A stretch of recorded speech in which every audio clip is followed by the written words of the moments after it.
Hello, I'm Mike Russell from musicradiocreative.com. In this video, I'll show you how to beat match in Adobe Audition with ease.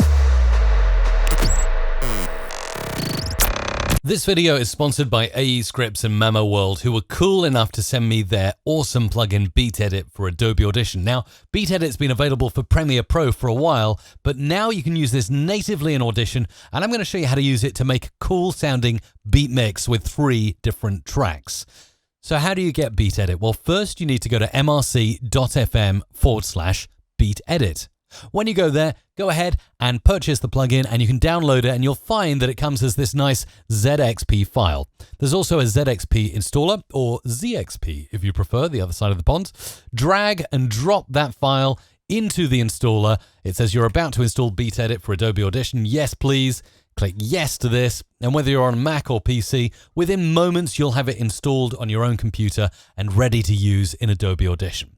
As you can see there, successfully installed. Now I can fire up my Adobe Audition right here, get it loaded, and get into producing this awesome beat mix. So I've pre-selected 3 tracks that I'm going to use with Beat Edit. They are Becky Hill, John Newman, and Mabel. Loaded them into the files menu there. There's Becky Hill, John Newman, and Mabel. But I have no BPM information.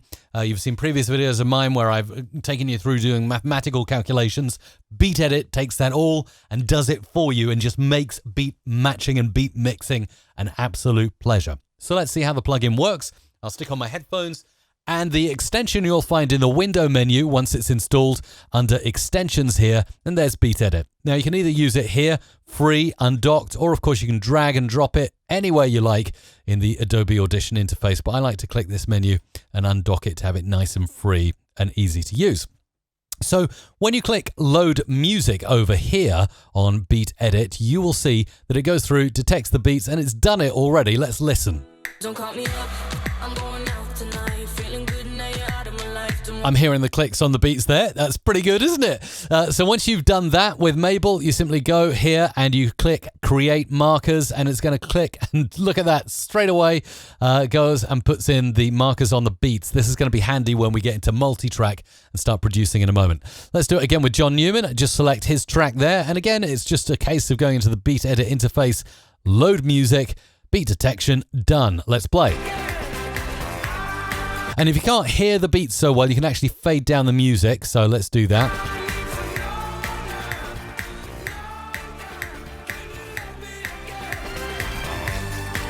And yeah, again, we're bang on beat. So again, click this up in the top left, create markers, boom, as easy as that. Amazing. And then Becky Hill over here, here's our final one. And I did close down the Beat Edit window. I didn't mean to do that. There it is.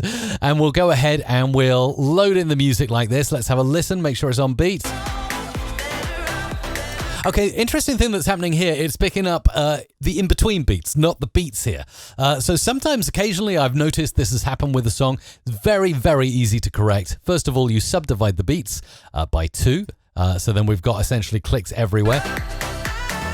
2 clicks like that. But then we go ahead and change it to every 2 beats here and click select, and then that should get it on the beat. And we're bang on beat. So you can see it's super easy to get this plugin working to your taste and, of course, your editing requirements. Let's go ahead, put in all of those markers there. And finally, what you may not have noticed, and let's go back to John Newman's track here and open up Beat Edit again just to show you something.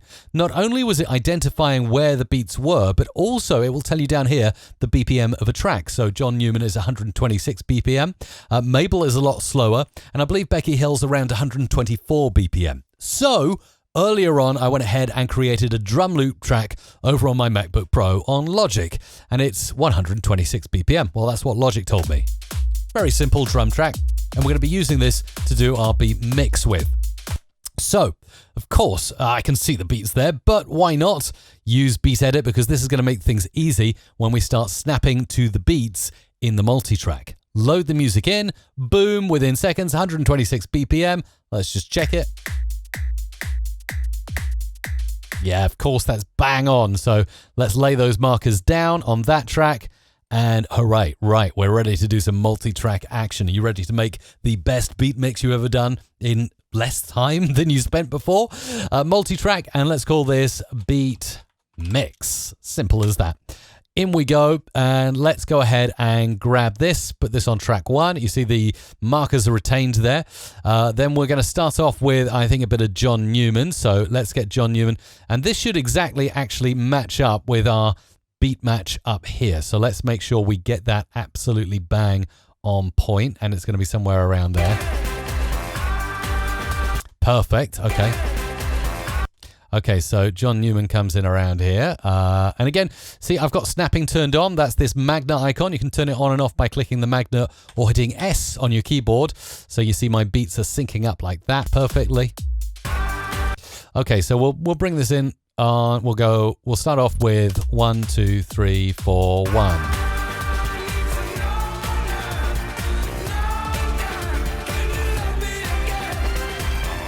Okay, and then we'll cut it off about there. So we've got... Okay, next we're going to bring in Mabel, who of course is not going to be the same BPM. As you'll see here, those markers are not matching up. So how do you do that? This is the easiest thing ever. First of all, we go ahead, we grab this, and we bring this up to the marker. In fact, what we might want to do to be super accurate is zoom in as far as we can. And then we move this until we are on the marker. I'm just going to zoom in on this for a moment and give you a ninja tip. Thanks to Mateus at Mamo World, actually, for this. You'll notice when I'm moving this around and trying to snap, it's not snapping exactly to that marker. It is snapping to markers on the timeline and markers on the other tracks, but not this one. So a quick way you can snap these markers to the particular place you need them to be is right-click on the track, and then you want to go ahead and duplicate the selected track, and then you will find, of course, this is now going to snap to the markers on that track. So you can easily do the in bit and the out bit just as follows. And we'll just take this one beat of Mabel's track, place it there in John Newman, get our stretch tool, the top right here. If you haven't got that on, it's this clock icon up here, toggle global clip stretching. Then you grab one of the white triangles, this white triangle here, go like that. We time stretch Mabel. Oh, let's do it accurately. When you do it accurately, it will actually snap to your marker there. And then we'll just start bringing that track out. And look at that. It's now perfectly in time, pretty much perfectly in time. We can actually tidy that up a few beats down the line. If we're not totally happy with the sync, we can bring this in like this, like that, and stretch it out a bit further. Let's go about there. Now we should have something that's sounding really nice and in sync. Now it is in sync, but obviously it's sounding messy, so let's place that a little later in the track. Okay, that's it. Okay, so you can hear how this is working. Okay, yeah, that's good. So there's Mabel. Now, obviously, let me show you what would happen. She's time stretched to 79% now. If I was to bring this back out to 100%, let's get it 199, you'll hear the difference. It's not working. It's totally not working. So we're doing that time stretch, and this is thanks to the awesome power of Beat Edit. We can see these markers as long as we've got everything in sync. It's almost like having a beat grid or a BPM grid right inside Adobe Audition that allows you to do this kind of work. So let's listen to the end of this. Okay, we're going to just pull this track out a bit more so we have a bit more of it.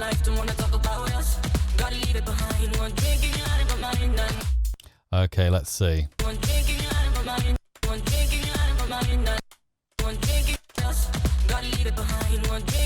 Might need to go a little bit further. Let's see.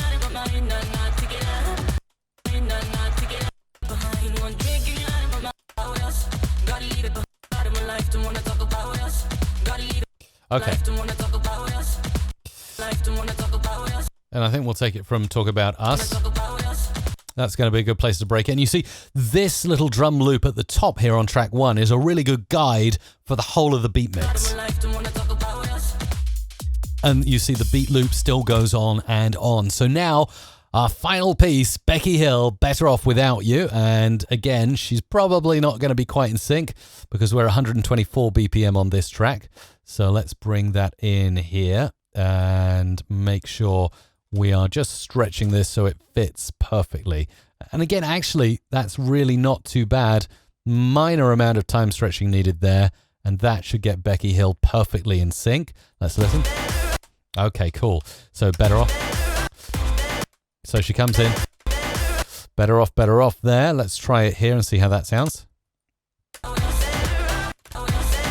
That's actually not too bad at all. Let's have a listen. Okay, let's bring that in. And if you prefer for color coding, we can actually bring this down to the turquoise track.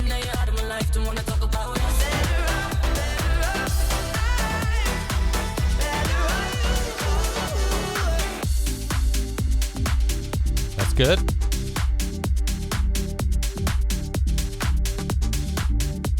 Okay, and that's where we're going to end the beat mix there. We're going to put a little radio station tagline on the end. Okay, now I did hear something on the beat loop that I liked. Let's see if I can find it. I think it was about here, the cymbal crash. There we go. I want to save that for later on in the beat mix.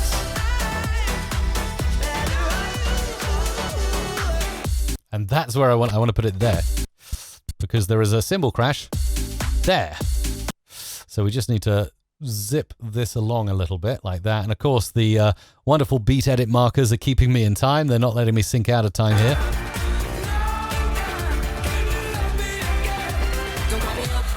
That's sounding good.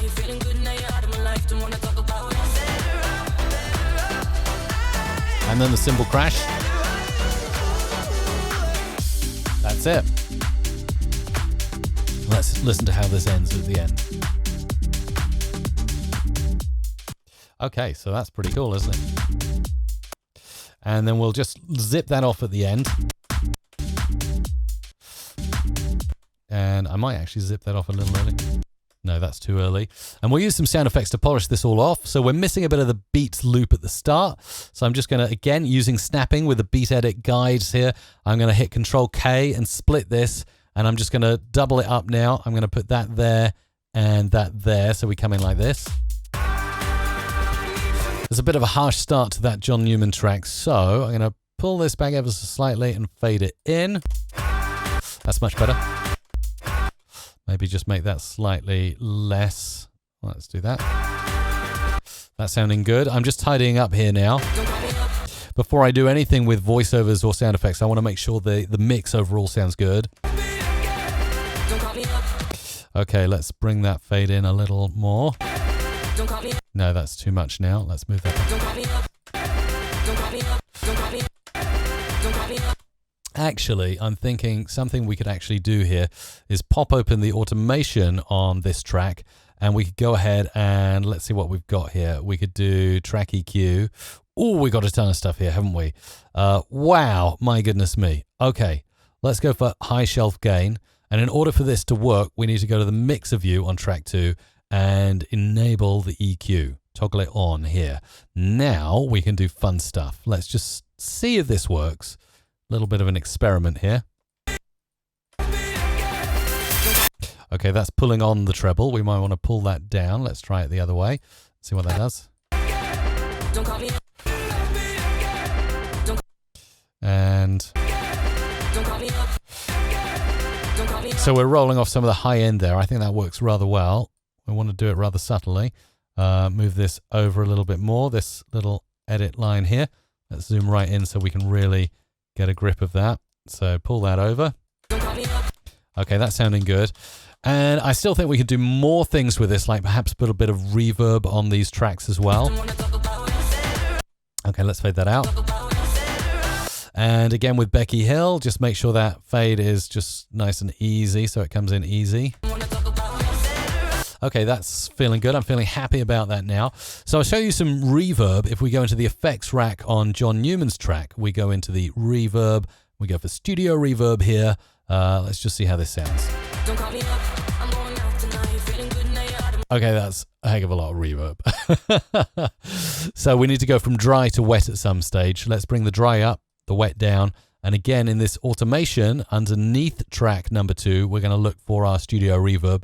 We go for wet output level, and we'll just raise it up as we get towards the end here to about 100%. See how that works.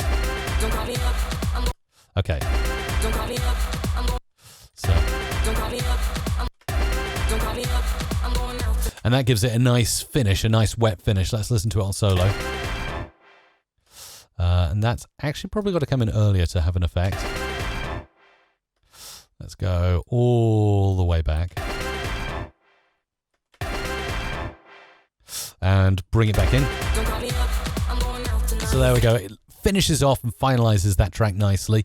So we've got everything in place now. Now we want to get a voiceover in, and we want to get some sound effects as well. I'm actually going to record the voiceover in real time, and then we'll slot it in the right place. Okay, so let's hit record on this track. This is my microphone, and here we go. MRC.FM.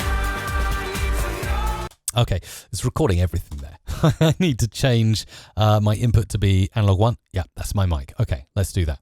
Okay, back to the start and recording. MRC.FM.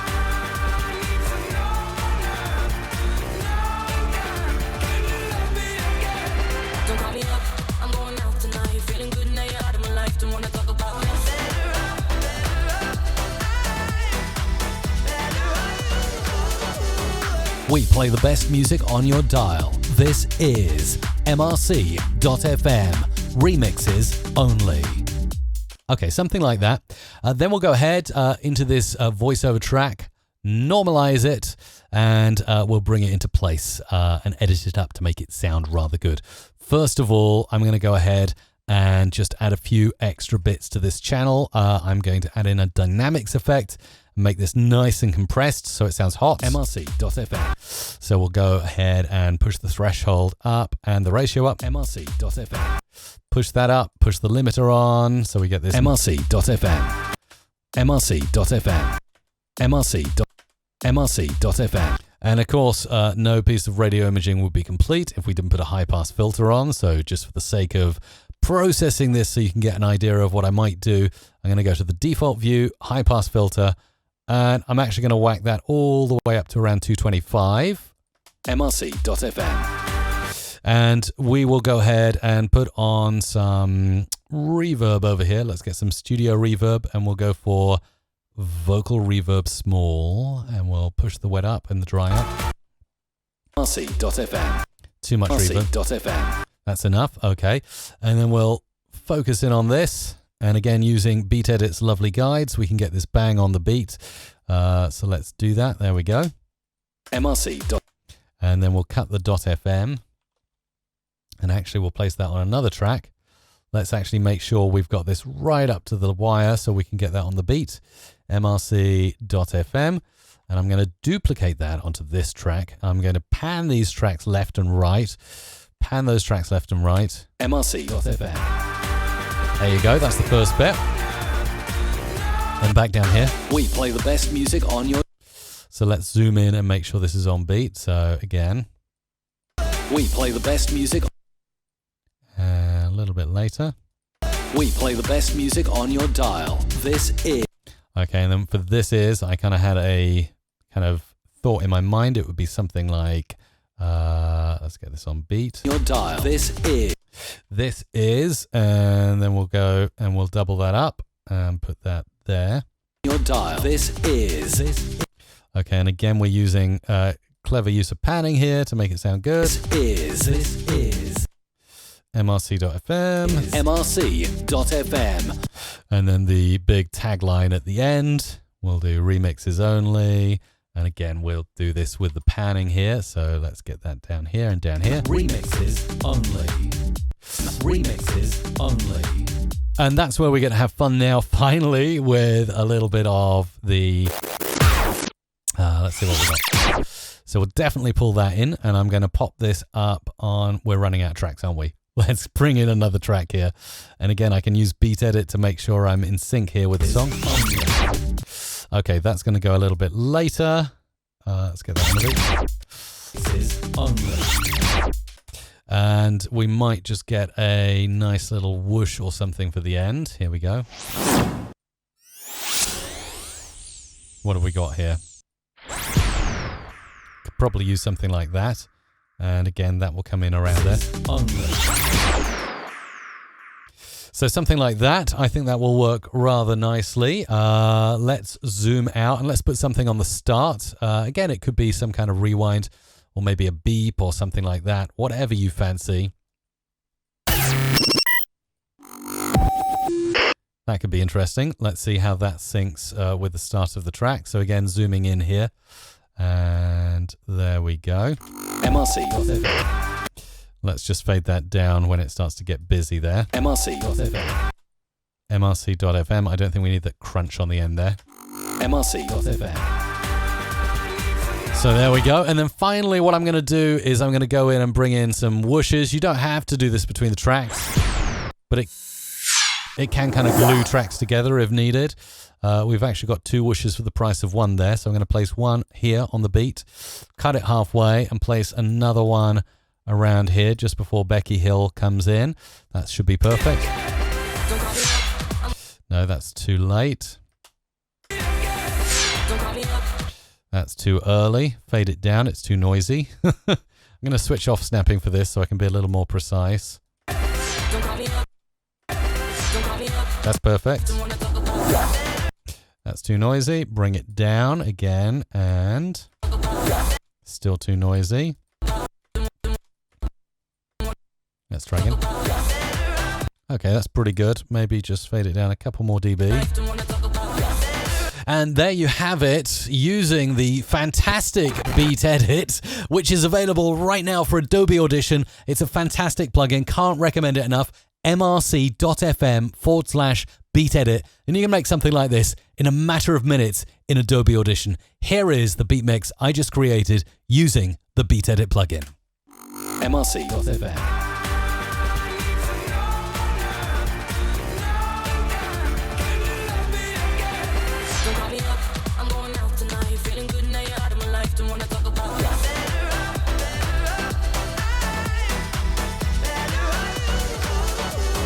We play the best music on your dial. This is MRC.fm. Remixes only.